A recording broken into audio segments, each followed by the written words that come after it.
ونستغفره ونستهديه ونستنصره ونعوذ بالله من شرور أنفسنا ومن سيئات أعمالنا من يهده الله فلا مضل له ومن يضلل فلا هادي له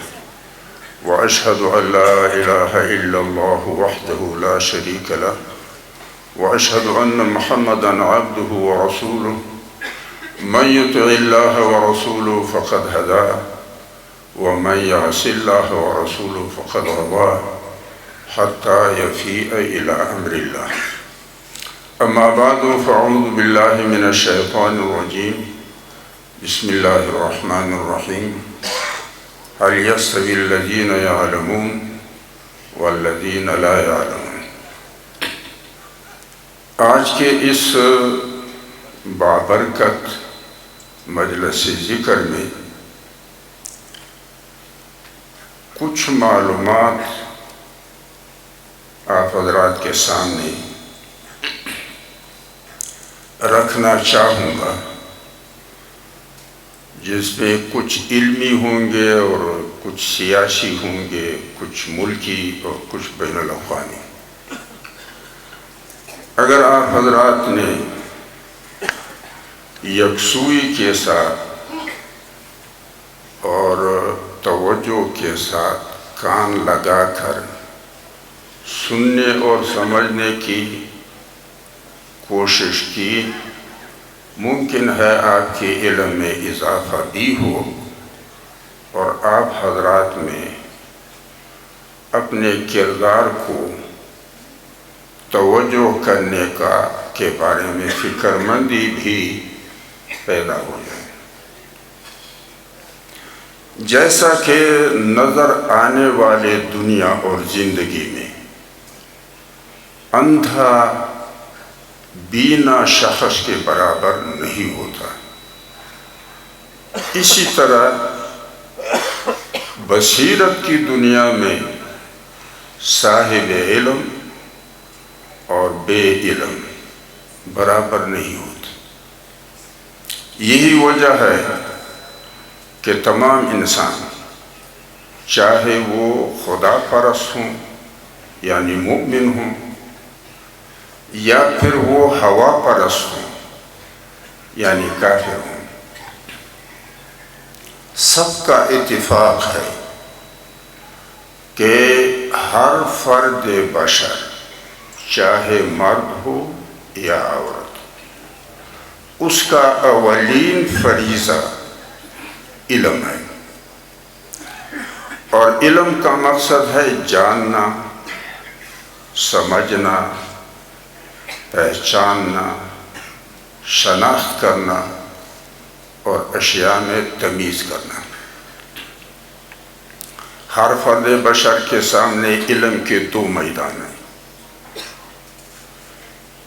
ایک علم اپنی ذات کی شناخت ہے کہ وہ اپنے آپ کی شناخت کرے، اور یہ شناخت اس لیے ضروری ہے کہ انسان کے کردار کی تشکیل اور تعمیر انسان کے اپنی ذات کی شناخت کے بنیاد پر ہوتی ہے۔ وہ اپنے اخلاق و کردار کا انتخاب یا اپنے زندگی کے اقدار کا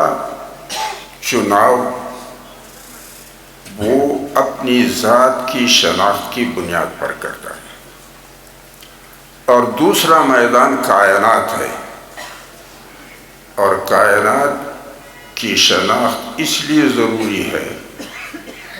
کہ انسان کے معاشی زندگی کا ضرورتیں اور سہولتیں بالائی اور سفلی کائنات سے متعلق ہے۔ لہذا سب سے پہلے جن دو چیزوں کے درمیان تمیز کرنا ضروری ہے وہ یہ کہ حیوانی خواص اور انسانی خواص میں تمیز کیا جائے۔ حیوانی زندگی اور انسانی زندگی میں تمیز کیا جائے۔ حیوانوں کے دو نمایاں صفات ہیں، ایک یہ کہ حیوان مجبور ہے، یعنی حیوان کی زندگی کے لیے جو طریقے طبعی طور پر اور جبلی طور پر اور تخلیق کے دوران مقرر ہیں، ان دوائر کے اندر زندگی گزارنے کے لیے حیوانات مجبور ہیں۔ ان میں یہ اختیار نہیں ہے کہ وہ زندگی کے لیے چناؤ کرے اور پھر اپنے پسند کے مطابق زندگی کی تشکیل اور تعمیر کرے۔ اور دوسری بات یہ کہ حیوان مسخر ہیں، یعنی انسان کے قابو اور قبضے میں ہیں، انسان ان کو اپنے مفادات اور مقاصد اور اہداف کے لیے استعمال کرتے ہیں، جبکہ اس کے برعکس انسان صاحب اختیار ہے، وہ زندگی کا چناؤ اپنے پسند کے مطابق کرتا ہے اور پھر اپنے پسند کے مطابق زندگی کے کردار کی تشکیل اور تعمیر کرتا ہے۔ اور انسان خود صاحب اقتدار ہے، ان میں یہ صلاحیت ہے کہ وہ چیزوں کو قابو میں رکھے اور اپنے اہداف کے لیے استعمال کرے۔ سو حیوان مجبور اور مسخر ہوتے ہیں اور انسان با اختیار اور صاحب اقتدار ہوتی ہے۔ دوسری چیز جس کی تمیز ضروری ہے وہ حیوانی زندگی اور انسانی زندگی کے درمیان تمیز ضروری ہے۔ حیوانات کو آپ دیکھتے ہیں کہ حیوان دو قسم کے ہوتے ہیں۔ ضعیف حیوان، ان کی زندگی کا چال چلن چرنے کا ہوتا ہے، مثلا بھیڑ بکریاں اس دنیا کے چراگاہوں میں سبزے اور چارے کے پیچھے چلتے پھرتے ہیں، نہ ان میں کوئی نظم ہوتا ہے، نہ ان کا کوئی ایثار ان کے درمیان ہوتا ہے، نہ معاونت ہوتی ہے، بلکہ ہر ایک انفرادی طور پر سبزے اور چارے کے پیچھے چلتے پھرتے ہیں۔ اور جو طاقتور حیوان ہوتے ہیں وہ درندے ہوتے ہیں، یعنی ان کے درمیان فیصلے طاقت کی بنیاد پہ ہوتے ہیں، نہ کوئی نظام ہوتا ہے اور نہ ہی قانون۔ اس کے برعکس انسانی زندگی کا راستہ صراط مستقیم ہے، یعنی انسانی زندگی سفر ہے، اس کا منظر بھی متعین ہوتا ہے، اس کا مقصد بھی متعین ہوتا ہے، اور اس کی راہ جو ہے وہ مستقیم ہوتی ہے۔ اسی لیے ہم نماز کے ہر رکعت میں اللہ سے مطالبہ کرتے ہیں، اہدنا الصراط المستقیم، یا رب ہمیں انسانی زندگی کے سیدھے راہ پر لگا۔ اور اس کا معنی یہ ہے کہ ہمارے جو کچھ زبان پر ہو وہی ہمارے دل میں بھی ہو، یعنی ہمارے زبان اور دل کا راستہ ایک اور سیدھا ہو۔ جو ہمارا قول ہے اس کے مطابق ہمارا عمل بھی ہو،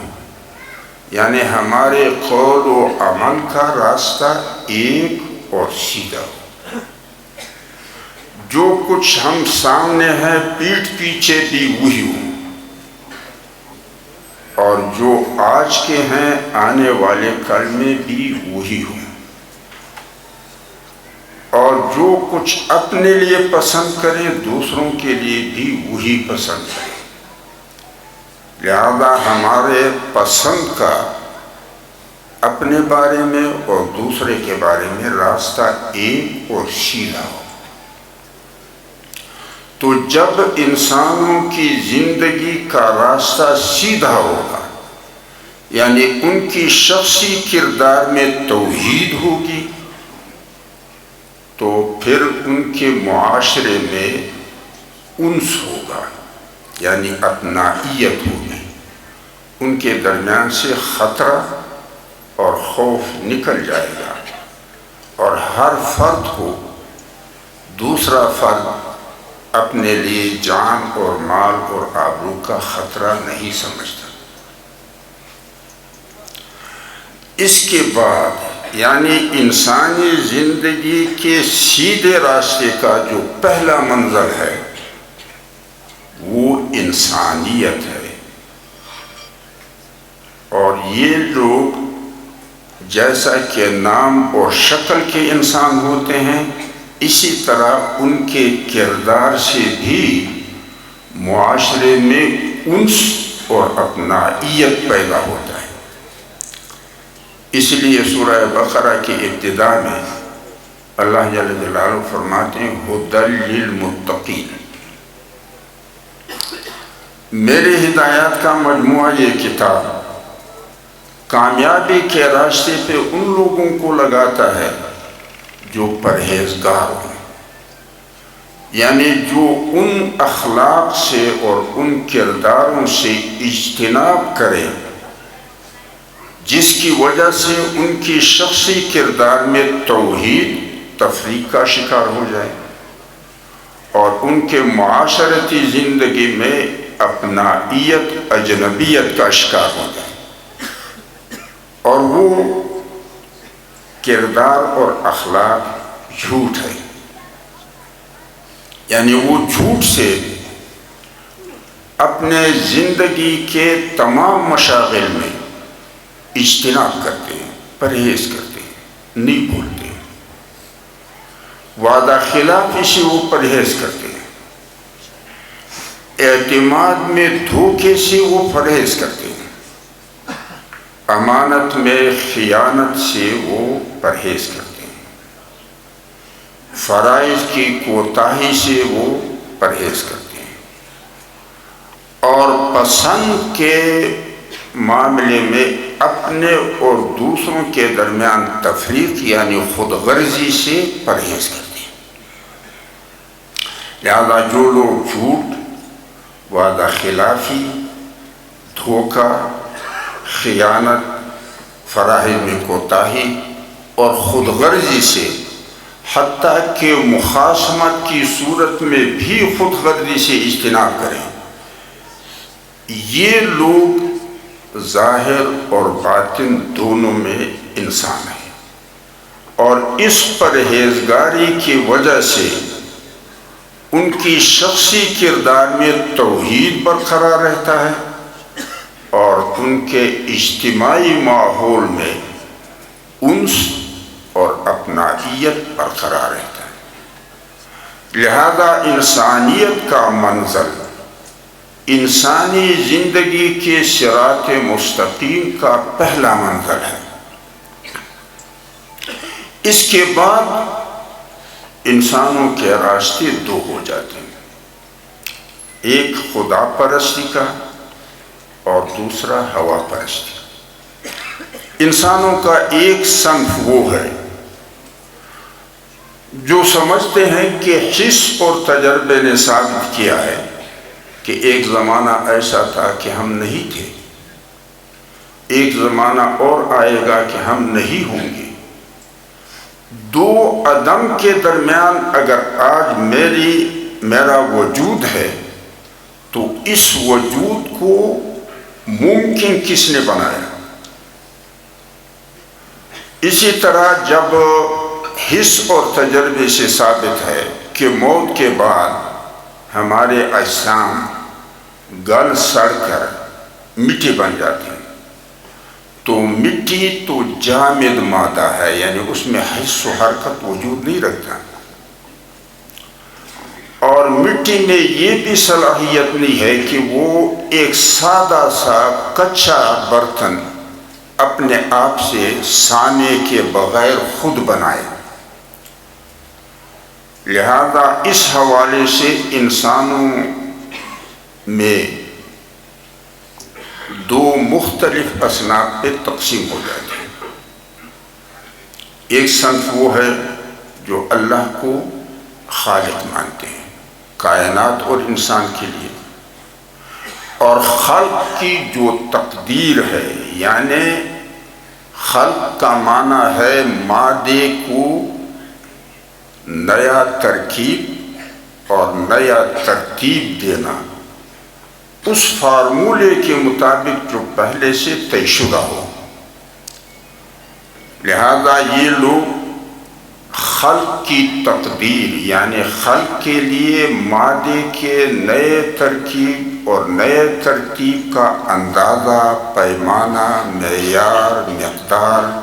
یہ بھی اللہ ہی مقرر کرتا ہے۔ اور تیسری بات یہ کہ جیسا کہ حس اور تجربے سے ثابت ہے کہ کمپنی کا بنایا ہوا مشین محفوظ اور مفید تب ثابت ہوتا ہے جب کمپنی کے دیے ہوئے ہدایات کی کتاب یعنی گائیڈ بک کے مطابق استعمال ہو۔ لہذا اللہ کے جانب سے ہدایات کا مجموعہ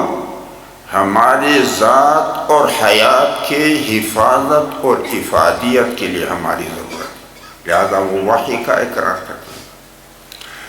جیسا کہ کمپنی ابتدائی طور پہ اپنے مشین کے ساتھ اپنا تربیت یافتہ انجینئر بھیجتا ہے تاکہ گائیڈ بک کے ذریعے سے ان کو سمجھائے اور انجینئر کے ذریعے سے وہ سب کچھ کر کے دکھائے، تو اس طرح ہمارے لیے نبی کی ضرورت ہے تاکہ اس کی شخصی زندگی اور اجتماعی سنت ہمارے لیے زندگی کے انفرادی اور اجتماعی نمونے کے طور پہ بنے، اور اسی طرح ملائک اور آخرت اور بعد الموت۔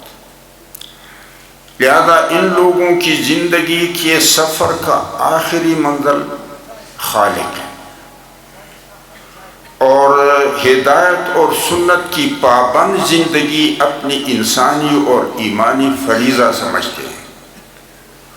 اور وہ زندگی کے سفر کو خدا پرستی کے سیدھے راستے پر کامل یکسوئی کے ساتھ طے کرنا اپنے لیے اور دوسروں کے لیے خیر سمجھتے ہیں۔ لہذا وہ خود بھی اس راستے پہ کامل یکسوئی سے زندگی بسر کرتے ہیں، اور دوسروں کو بھی اس سیدھے راستے پر کامل یکسوئی کے ساتھ زندگی بسر کرنے کی دعوت اور رغبت دلاتے ہیں۔ اور خدا پرستی کا یہ سیدھا راستہ خالق ہو جاتا ہے، جیسا کہ اللہ جل جلالہ فرماتے ہیں وَالَّذِينَ جَاهَدُوا فِينَا لَنَهْدِيَنَّهُمْ سُبُلَنَا۔ جو لوگ خدا پرستی کے واقف راستے پر مجھ تک پہنچنے کے لیے زندگی کا سفر طے کرتے ہوئے جدوجہد کرتے ہیں، ناواقف مراحل پر میں خود ان کی رہنمائی کروں گا۔ اور یہ لوگ ہوا و ہوس، نفس و شیطان اور خواہش سے کامل آزادی میں اور خالق کی کامل غلامی میں زندگی بسر کرتے ہیں، جیسا کہ نماز کے ہر رکعت میں ہم اللہ سے وعدہ کرتے ہیں کہ ایاک نعبد، یا رب ہم فقط آپ ہی کی غلامی میں زندگی بسر کریں گے۔ تو اس لیے اہدنا الصراط المستقیم کے بعد دوسرے قدم پر ہم اللہ سے تو پھر کون ہمیں اٹھائے گا؟ اور یہ بعض وہ ہیں جو اللہ کو خالق بھی نہیں مانتے ہیں، اور بعض بعد الموت کا بھی انکار کرتے ہیں۔ جیسا کہ اللہ جل جلالہ فرماتے ہیں وَمَا يُهْلِكُنَا إِلَّا الدَّهْرُ، اور بعض وہ ہیں جو اللہ کو تو خالق مانتے ہیں لیکن بعد الموت کا انکار کرتے ہیں، جیسا کہ اللہ جل جلالہ فرماتے ہیں وَمَا نَحْنُ بِمَبْعُوثِينَ۔ پہلا سن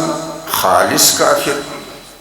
اور دوسرا سن خالص مشرک، اور ان دونوں افکار کے زندگی کے سفر کا آخری منزل خواہش ہے، اور ہوا و ہوس کی پیروی وہ اپنے انسانی آزادی کا حق سمجھتے ہیں، اور ہوا پرستی کے سیدھے راستے پر زندگی گزارنا اپنے لیے اور دوسروں کے لیے خیر سمجھتے ہیں۔ اس لیے ہم آگے جا کر اللہ سے مطالبہ کرتے ہیں کہ غیر المغضوب علیہم، یا اللہ ان لوگوں کے سیدھے راہ پر ہمیں نہ لگا جو آپ کے غضب کے مستحق ہیں، جو کافر ہیں۔ لہذا ان آیتوں سے ہماری رہنمائی یہ ہوتی ہے کہ انسانی زندگی سفر ہے، اس کا منزل، اس کا مقصد اور اس کی راہ متعین ہوتی ہے،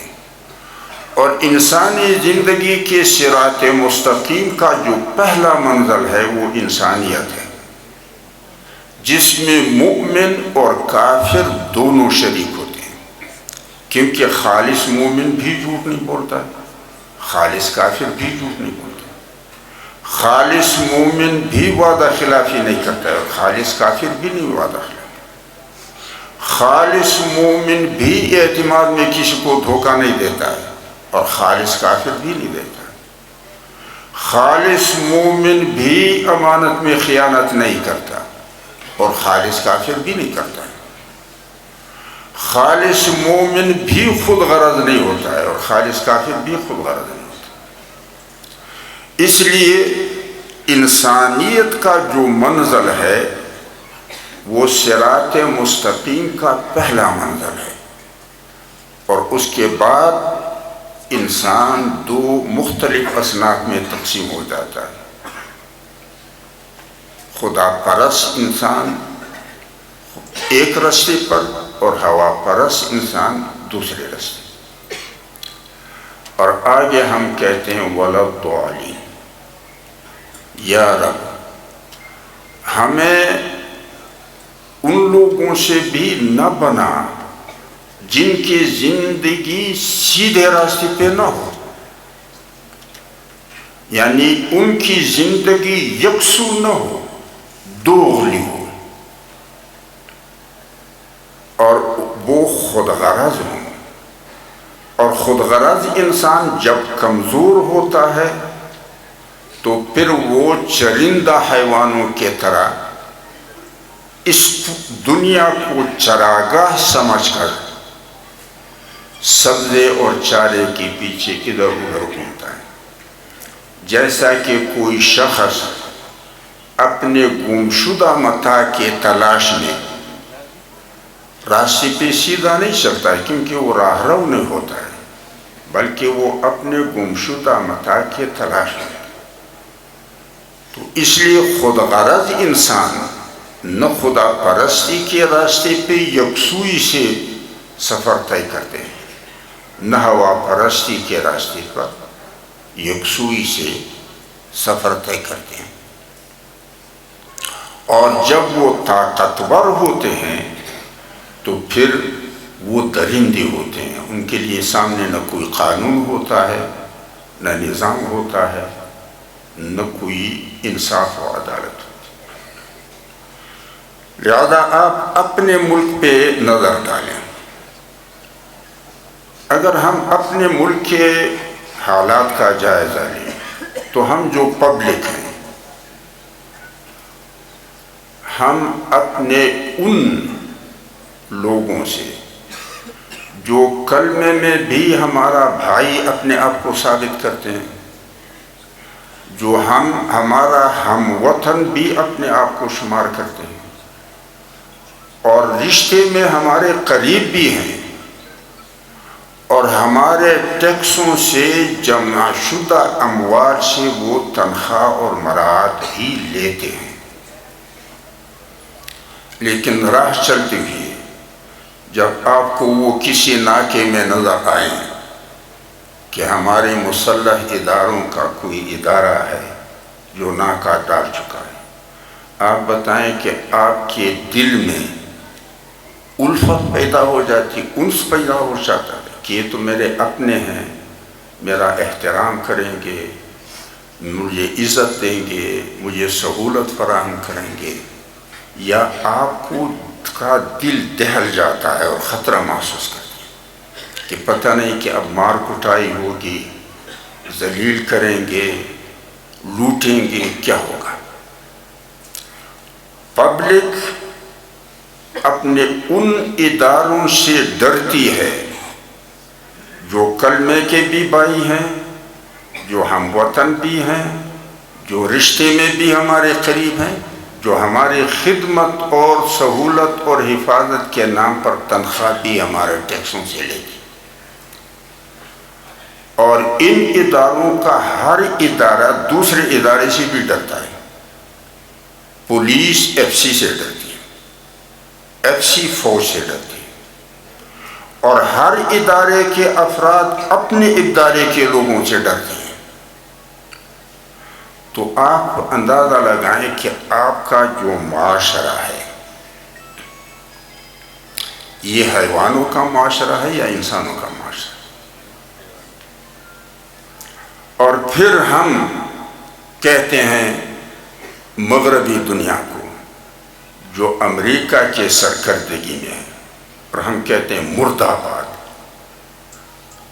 اس کا معنی یہ ہے کہ ہم جو درندوں کے معاشرے کے لوگ ہیں، جو درندوں کا جنگل ہے اور اس کے باشندے ہیں، یہ تو زندہ رہیں، لیکن جو ہمارے نسبت سے انسانیت کو قریب ہیں ان کا صفایا ہو جائے۔ تو جب ان کا صفایا ہوگا اور ہم دنیا پہ چھا جائیں گے تو پھر اس طرح درندہ کو اکھاڑا بنائیں گے پوری دنیا سے۔ تو جو لوگ ہمیں اس ذہنیت پہ لگاتے ہیں یہ ہمیں سمجھاتے ہیں یا ورغلاتے ہیں، یہ کیا کرتے ہیں؟ اور پھر اس پہ بھی آپ غور کریں، مغربی دنیا جس کے سربراہی امریکہ کرتی، ان کا زندگی کا فکری بنیاد خالق سے کامل آزادی، خواہش کی کامل غلامی، اور اس بنیاد پر جو انہوں نے شخصی کردار اپنایا جس کو تہذیب کہتے ہیں، اور اجتماعی روابط وضع کیے ہیں جس کو وہ ثقافت کہتے ہیں، تو اپنے اس فکر، اس تہذیب اور اس ثقافت کو جو انہوں نے اپنے لیے پسند کیا ہے وہ ہمارے لیے بھی پسند کرتے ہیں۔ تو روایات کے روح سے جو اصول انسانیت کا ہم بیان کرتے ہیں کہ یحب لأخیہ ما یحب لنفسہ، جو انسان وہ ہوتا ہے جو اپنے لیے پسند کرتا ہے وہ سب کے لیے پسند کرتا ہے۔ تو اگر مغربی دنیا امریکہ کی سربراہی میں وہی فکر، وہی تہذیب، وہی ثقافت جو اپنے لیے پسند کرتا ہے وہ ہمارے لیے بھی پسند کرتا ہے، تو اس کو آپ کیا کہیں گے کہ یہ انسان ہے، خیر خواہ ہے، یا حیوان ہے اور بدخواہ ہے؟ کیا یہ ہے کیا؟ تو پھر اس انسان کا حق یہ نہیں ہے کہ عداوت کا مکھا دکھایا جائے، بلکہ اس انسان کا حق یہ ہے کہ اس کو کہا جائے کہ آپ کے خیر خواہی کا تو میں تہہ دل سے مشکور ہوں، لیکن آئیے ایک دوسرے کو سمجھائیں کہ آپ کا یہ فکر، آپ کا یہ تہذیب، آپ کی یہ ثقافت آپ کے لیے مفید ہے نہ میرے لیے مفید ہے۔ اور اگر بالفرض و تقدیر ہم ایک دوسرے کو قائل نہ کر سکیں تو پھر آپ اپنا کام کریں، لکم دینکم ولی دین۔ پھر آپ اپنے پسند کو میرے مرضی کے بغیر اگر مجھ پہ ڈالر کے زور سے، بندوق کے زور سے، قانون کے زور سے، حکومت کے زور سے مسلط کریں گے تو یہ تو جبر ہوگا۔ جبکہ آپ اپنے معاشرے میں اگر کسی بھی ہوٹل کے میز پر آپ سے پہلے کوئی بندہ بیٹھا ہو تو جب اس میز پہ آپ بیٹھنا چاہیں تو پھر اس پہلے بیٹھے ہوئے بندے سے اجازت لیتے ہیں کہ میں اس میز پر بیٹھ جاؤں۔ اگر اس کے پہلو میں ہوٹل کی کوئی کرسی پڑی ہوئی ہے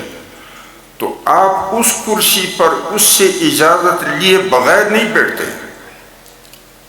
تو جب آپ اپنے معاشرے میں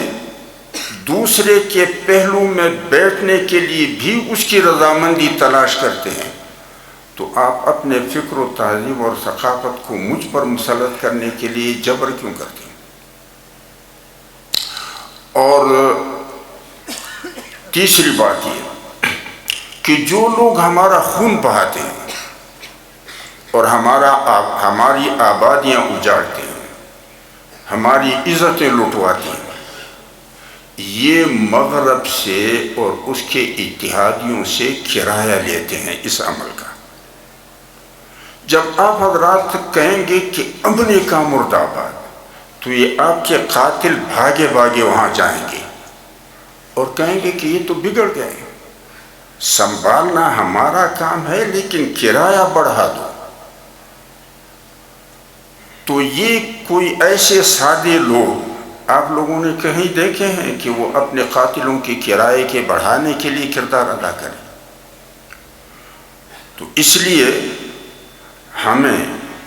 زندگی کو بصیرت کی بنیاد پہ گزارنا چاہیے، جذبات کی بنیاد پہ نہیں۔ اور میں نہیں سمجھتا کہ وقت ختم ہوا ہے۔ مولوی زین الدین صاحب پورا ہو گیا؟ 5 منٹ بعد۔ اچھا، تو 5 منٹ میں بس یہی بات ہے کہ آپ حضرات جب تک اپنا کردار نہیں بدلیں گے آپ کا انجام نہیں بدلے گا، کیونکہ نبی صلی اللہ علیہ وسلم فرماتے اعمالکم عمالکم، تمہارے اپنے اعمال تم پر حکمرانی کرتے ہیں۔ جب ہمارا قومی اخلاق جھوٹ ہو اور ہمارے قومی سطح پر وعدہ خلافی ہو، دھوکہ ہو، خیانت ہو، خود غرضی ہو، تو آپ بتائیں کہ آپ کی یہ ذلت اور مظلومیت انتخابات سے بدل جائے گی، خونریزی سے ٹل جائے گا، لوگوں کو گالیاں دینے سے ٹل جائے گا، لوگوں کو بدعائیں دینے سے ٹل جائے گا۔ جب تک آپ جھوٹ کو سچ سے، وعدہ خلافی کو وفاداری سے، خیانت کو دیانت سے، خود غرضی کو خیرخواہی سے نہیں بدلیں گے تو آپ کی انجام اور حالت بدل سکتی ہے۔ جبکہ اللہ جل جلالہ فرماتے ہیں ان اللہ لا یغیر ما بقوم حتی یغیروا ما بانفسہم، کسی بھی قوم کی جو بھی حالت ہو یہ اس قوم کے قومی کردار کا نتیجہ ہوتا ہے۔ جب تک وہ کردار نہیں بدلیں گے ان کا انجام بدلنا ناممکن ہے۔ لہذا اس مجلس ذکر کی وساطت سے آپ حضرات کی خدمت میں میں گزارش کروں گا کہ 4 باتوں پر مصمم ارادہ کریں کہ میں خود بھی عمل کروں گا اور دوسروں کو بھی اس پر عمل کرنے کی رغبت اور دعوت دیں۔ ایک یہ کہ جھوٹ نہ خود بولو، کیا خیال ہے جھوٹ بولنا چھوڑ دو کہ نہیں؟ یہ اس لیے کہ اللہ جل جلالہ فرماتے ہیں وَيْلٌ لِّلْمُكَذِّبِينَ، جھوٹوں کی مکمل تباہی مقدر ہے۔ جھوٹ بولنے والوں کی دنیا کی زندگی میں سکون اور امن تاراج ہوگا، اور آخرت میں کی زندگی میں نجات سے محروم رہیں گے۔ اور اللہ جل جلالہ فرماتے ہیں لعنت اللہ علی الکاذبین، جھوٹوں کو اللہ نے اپنے در سے راندہ کر دیا ہے اور اپنے رحمت سے محروم رکھا ہے۔ اللہ جل جلالہ جھوٹوں کو اپنا فریق قرار دے کر فرماتے ہیں وَذَرْنِي وَالْمُكَذِّبِينَ أُولِي النَّعْمَةِ، یہ خوشحال زندگی کے جھوٹوں کو مجھ پہ چھوڑ دو، یہ میرے فریق ہیں، تمہارے نہیں ہیں۔ تو ایک تو یہ ہے کہ جھوٹ خود نہ بولو، چاہے ان سے سونے کا ڈھیر کیوں نہ ملے۔ اور پھر دوسری بات یہ کہ جھوٹوں کی پیروی نہ کرو، کیونکہ اللہ جل جلالہ فرماتے ہیں لا تطع المکذبین۔ تو یہ دو باتیں سمجھ میں آ گئی کہ نہیں آئے گی؟ اور تیسری بات یہ کہ سچ صاف ستھرا ہو، چاہے اس میں گردن کیوں نہ جائے، چاہے ذاتی نقصان کیوں نہ ہو جائے، چاہے اپنے خیش و اقارب کا نقصان ہی کیوں نہ ہو جائے، اس لیے کہ سچ سے اللہ تمہارا ہو جائے گا، اور جب اللہ تمہارا ہوگا تو اللہ تمہارے لیے اس حیات میں بھی اور بعد الموت بھی تمہارے لیے مفید ہوگا۔ اس لیے اللہ جل جلالہ فرماتے نحن اقرب الیہ من حبل الورید، انسان کو شہرک سے زیادہ مفید میں ہوں۔ اگر زندگی کے ایسے امتحان میں آتے ہو کہ یا تو گردن کٹوا دو اور ابدیت کا رابطہ میرے ساتھ جوڑا رکھو، یا پھر مجھ سے ابدیت کا رابطہ کٹوا دو اور زندگی کا رابطہ جوڑے رکھو، اللہ جل جلالہ فرماتے کہ گردن کٹوا دو، مجھ سے نہ کٹو، میں تمہارے لیے اس زندگی میں بھی اور بعد الموت بھی مفید رہوں گا۔ اور اگر تم نے مجھ سے رابطہ ابدیت کا توڑ دیا، زندگی کا رابطہ بامر مجبوری تم سے ٹوٹ جائے گا، تو تمہارے دوہری نقصان ہوگا، مجھ سے بھی ٹوٹ گئے ہوں گے اور زندگی کا خاتمہ بھی ہو چکا۔ لہذا سچ صاف ستھرا بولو۔ اللہ جل جلالہ فرماتے ہیں یا اہل الکتاب لم تلبسون الحق بالباطل وتکتمون الحق وانتم تعلمون، کتاب پر ایمان کے باوجود مکسنگ کیوں کرتے ہو حق اور باطل کی، سچ اور جھوٹ کی؟ اس مکسنگ سے جو نقصان ہوتا ہے وہ حق اور سچ کو ہوتا ہے۔ عبادہ بن صامت رضی اللہ تعالیٰ فرماتے ہیں کہ ہم نے نبی صلی اللہ علیہ وسلم کے ہاتھ میں ہاتھ رفاقت کا دے رکھا تھا، دوسرے وعدوں کے ساتھ ہم نے یہ بھی وعدہ کیا تھا ان نقول بالحق حیث ما کنا ولا نخاف لومۃ لائم، ہم حق بات ہر محفل اور ماحول میں کریں گے، کسی قسم کے لان تان کا خیال کیے بغیر۔ اور نبی صلی اللہ علیہ وسلم فرماتے الصدق ینجی، سچائی نجات کا وسیلہ ہے دنیا میں اور آخرت۔ اور چوتھی بات یہ کہ کونوا مع الصادقین، سچوں کا ساتھ۔ لہذا چار باتیں، جھوٹ کسی بھی حالت میں نہ بولو، جھوٹوں کی پیروی نہ کرو، سچ ہر حالت میں کسی لان تان کا خیال کیے بغیر بولو، اور سچوں کا ساتھ۔ حالت پھر تب بدلے گی، اور جب اس طرح اندھیر نگری ہوگی حالت کبھی بھی نہیں بدلے گی۔ وآخر